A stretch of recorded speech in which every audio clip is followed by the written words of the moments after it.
दोस्तों आज का वीडियो में हम लोग पढ़ेंगे अधिगम को प्रभावित करने वाले कारक यानी फैक्टर्स अफेक्टिंग लर्निंग प्रोसेस। तो अधिगम को कौन कौन से कारक जो है प्रभावित करते हैं इसके बारे में हम लोग डिटेल से अध्ययन करेंगे। तो चलिए फ्रेंड्स शुरू करते हैं वीडियो को। अधिगम का मतलब होता है सीखना। अधिगम की प्रक्रिया अनेक कारकों से प्रभावित होती है। अधिगम को प्रभावित करने वाले निम्नलिखित कारक है। पहला कारक है पूर्व अधिगम यानी प्रीवियस लर्निंग। बच्चा का जो है अधिगम में जो है पहला जो प्रमुख कारक है वो है पूर्व अधिगम की जो है पिछला नॉलेज पिछले कक्षा में हो या फिर प्रीवियस नॉलेज जो है आगे का लर्निंग प्रोसेस में बहुत ही ज़्यादा इम्पोर्टेंट रखता है। तो हम लोग पूर्व ज्ञान इसको बोल सकते हैं कि पूर्व ज्ञान का भी बहुत महत्वपूर्ण होता है। दूसरा है विषय वस्तु यानी सब्जेक्ट मैटर कि कौन सा बालक को कौन सा सब्जेक्ट जो है इंटरेस्ट लगता है, इस पर भी जो है बच्चे को सीखने की गति पर निर्भर करता है। तीसरा है शारीरिक स्वास्थ्य व परिपक्वता यानी physical health and maturity. Next point है मानसिक स्वास्थ्य और परिपक्वता। फिर है सारे पॉइंट को हम लोग डिटेल से आगे पढ़ेंगे। पांचवा पॉइंट है अधिगम की इच्छा यानी विल टू लर्न, मतलब कौन सा टॉपिक है जो बच्चा को जो है पढ़ने में इच्छा लग रहा है, इंटरेस्ट लग रहा है कि नहीं लग रहा है, इस पर भी डिपेंड करता है। नेक्स्ट है प्रेरणा यानी मोटिवेशन। कभी कभी बच्चों को हम लोग मोटिवेट करके भी हम लोग उसका लर्निंग प्रोसेस को आगे बढ़ा सकते हैं। नेक्स्ट है थकान।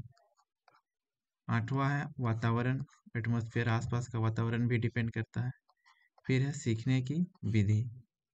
अब हम एक एक करके सारा पॉइंट को हम लोग डिटेल से पढ़ने वाले हैं। देखिए अधिगम को प्रभावित करने वाले कारक को हम लोग विस्तार पूर्वक निम्नलिखित है जो हम लोग पढ़ेंगे। पहला है पूर्व अधिगम। कोई भी बालक है जो वो पिछले ज्ञान पर डिपेंड करता है कि आगे का ज्ञान जो है वो कैसे लेगा। सपोज कीजिए कि हम लोग कोई भी बालक को हम लोग को मल्टीप्लिकेशन सिखाना है, मल्टी मल्टीप्लिकेशन सिखाना है या फिर डिवाइड सिखाना है, तो डायरेक्ट हम उसको मल्टीप्लाई या डिवाइड नहीं सिखा सकते हैं। उसको सबसे पहले उसको ये जो है एडिशन हो सब्ट्रैक्शन हो ये सब का नॉलेज होना चाहिए, तभी जो है मल्टीप्लिकेशन डिवाइड सीखेगा। फिर आगे एलसीएम एचसीएफ ये सब डिपेंड करता है पिछले नॉलेज पर। उसी तरह है देखिए पूर्व ज्ञान में हम लोग क्या पढ़ेंगे, बालक कितनी शीघ्रता से अथवा कितनी अच्छी तरह से सीखता है यह इस बात पर निर्भर करता है कि वह पहले से क्या सीख चुका है।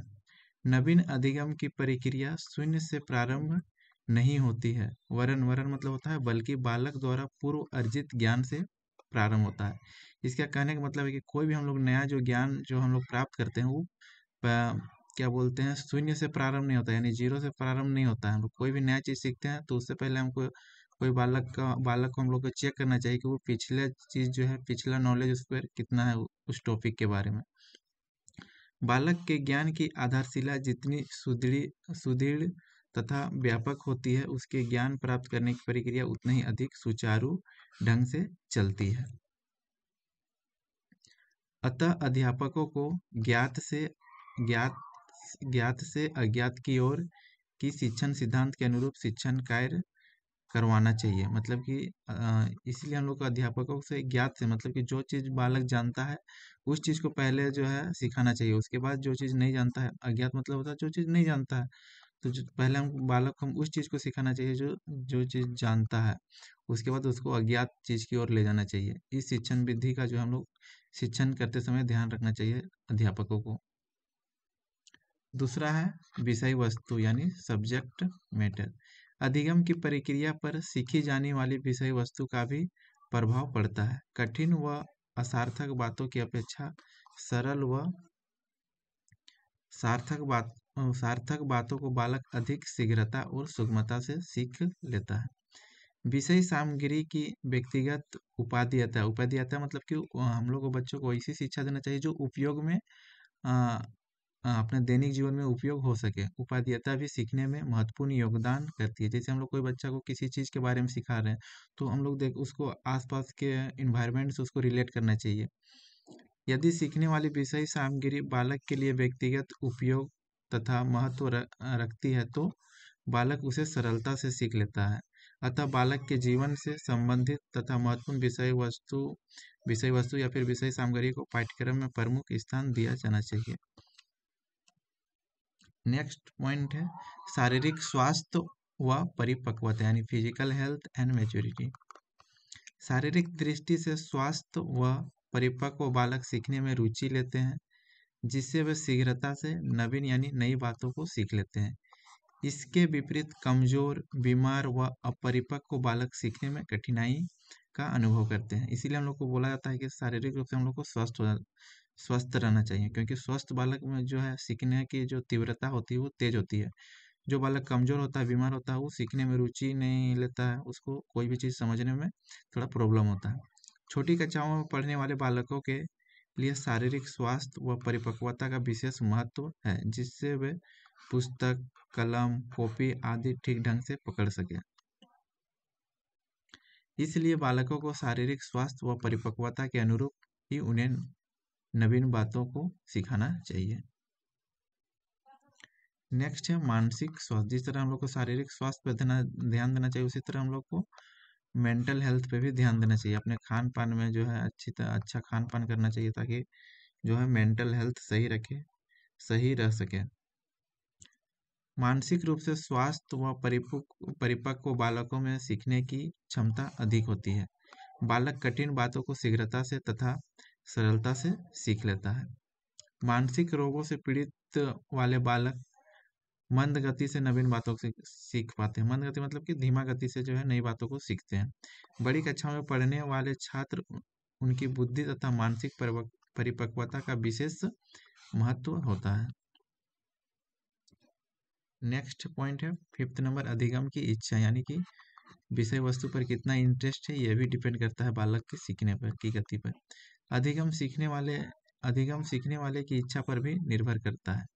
यदि बालक में किसी बात को सीखने की दृढ़ इच्छा यानी डिटर्मिनेशन शक्ति जो है अच्छी होती है, तो वह प्रतिकूल परिस्थितियों में भी उस बात को सीख लेता है। इसका कहने का मतलब है कि कोई भी बच्चा को किसी विषय वस्तु पर जो है सीखने का जो है दृढ़ इच्छा शक्ति जो है वो कोई भी टॉपिक पर जो है उसको सीखने का दृढ़ इच्छा शक्ति मजबूत होता है, तो कैसा भी परिस्थिति हो, ठंड लग रहा है, उसको आसपास आवाज कर रहा है, तो उस स्थिति में भी जो है वो उस चीज को सीख लेता है, क्योंकि उस पर उसका इंटरेस्ट है, डिटर्मिनेशन है। यदि इसके इसके यदि कोई बालक इसके यदि कोई बालक किसी बात को सीखना ही नहीं चाहता, मतलब यहाँ पे होगा कि इसके विपरीत इसके विपरीत यदि कोई बालक किसी बात को सीखना ही नहीं चाहता, मतलब उसमें वो उसको मन ही नहीं लग रहा है, उसको इंटरेस्ट ही नहीं लग रहा है, तो वह जबरदस्ती सिखाया नहीं जा सकता उस चीज को। अतः बालक को सिखाने से पहले अध्यापकों और अभिभावकों को उनमें दृढ़ इच्छा शक्ति को करना चाहिए। नेक्स्ट पॉइंट है प्रेरणा यानी मोटिवेशन। प्रेरणा का अधिगम की प्रक्रिया में सर्वाधिक महत्वपूर्ण स्थान है। यदि बालक सीखने के लिए प्रेरित नहीं होता है, तो वह सीखने के कार्य में रुचि नहीं लेता है। अतः अध्यापकों को चाहिए कि सीखने में पहले बालकों को सीखने के लिए प्रेरित करें यानी मोटिवेट करें, प्रशंसा करें उसका, और प्रोत्साहन के द्वारा तथा प्रतिद्वंदिता व महत्वाकांक्षा की भावना उत्पन्न करके बालकों को प्रेरित किया जा सकता है। जब कोई बच्चा कोई चीज़ पढ़ रहा है, उसको मन नहीं लग रहा है, तो उसको हम लोग प्रशंसा करना चाहिए। कोई अच्छा काम करे, थोड़ा सा भी मतलब कि जो चीज़ वो सीख लिया है उस चीज़ के बारे में पूछ के यदि कोई बालक जानता है तो उसको प्रशंसा करना चाहिए, उसको प्रोत्साहन करना चाहिए। और उसको हम लोग प्रतिद्वंदिता के माध्यम से, प्रतिद्वंदिता मतलब कि प्रतिस्पर्धा करना चाहिए। आसपास के कोई बालक के साथ जो है थोड़ा कंपटीशन का भावना रखना चाहिए, भावना उस पर जो है उत्पन्न करवाना चाहिए, ताकि जो है क्या करे कि जो है आगे वो पढ़ने में इंटरेस्ट ले। महत्वाकांक्षा मतलब उसको इस तरह, महत्वाकांक्षा मतलब होता है कि इच्छा, उसको अपना जीवन में जो है आगे बढ़ने के लिए जो है उसको प्रेरित करना चाहिए। इस तरह का भावना जो है उत्पन्न करके हम लोग बच्चों को जो है और अच्छी तरह से हम लोग पढ़ा सकते हैं। नेक्स्ट है थकान। थकान सीखने की प्रक्रिया में बाधा उत्पन्न करती है। थकान की स्थिति में बालक पूर्ण मनोयोग से सीखने की क्रिया में रत नहीं हो पाता है। मतलब कि मन से जो है कोई बच्चा जो थका हुआ रहता है, कोई काम कर शारीरिक रूप से कोई थका हुआ है, तो उसको जो है पढ़ने में मन नहीं लगता है तथा उसका ध्यान विकेंद्रित रहता है, उसका जो ध्यान इधर उधर भटकता रहता है, जिससे सीखना सदिगंध हो जाता है, मतलब कि वो नहीं सीख पाता।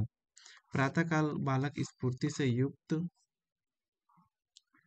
रहते हैं, जिसके कारण प्रातःकाल में सीखने की सुगमता रहती है। कि बोला जा रहा है कि प्रातःकाल इसीलिए बोला जाता है कि प्रातःकाल जो है हम लोग को सवेरे जल्दी उठ के पढ़ना चाहिए, क्योंकि उस टाइम जो है हमारा जो मस्तिष्क है वो स्फूर्तिपूर्ण रहता है, शारीरिक शरीर भी जो है स्फूर्ति में रहता है, तो हम लोग उस समय जो है अच्छा आसानी से कोई चीज़ को सीख लेते हैं। धीरे धीरे बालकों की स्फूर्ति में शिथिलता आ जाती है, मतलब कि